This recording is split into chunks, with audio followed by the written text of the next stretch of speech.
తన తల్లికి సాయం అందించలేదనే కారణంతో ఓ వ్యక్తి తన భార్యకు విడాకులు ఇవ్వాలని కోరడం తెలంగాణ హైకోర్టులో చర్చనీయాంశంగా మారింది. ఇక వివరాల్లోకి వెళ్తే హైదరాబాద్ లోని ఎల్బీ నగర్ కు చెందిన ఓ వ్యక్తి తన భార్య ఇంటి పనులు వంట చేయకుండా తన తల్లికి సహాయపడకుండా మానసికంగా హింసిస్తుందని ఆరోపిస్తూ విడాకుల కోసం కోర్టును ఆశ్రయించాడు.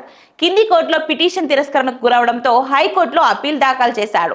ఈ పిటిషన్ పై విచారణ జరిపిన ధర్మాసనం దంపతులిద్దరి పని వేళలు పరిశీలించింది. భర్త మధ్యాహ్నం 1 నుంచి రాత్రి 10 గంటల వరకు, భార్య ఉదయం 9 నుంచి సాయంత్రం 6 గంటల వరకు సాఫ్ట్వేర్ ఉద్యోగం చేస్తున్నట్లు గుర్తించింది.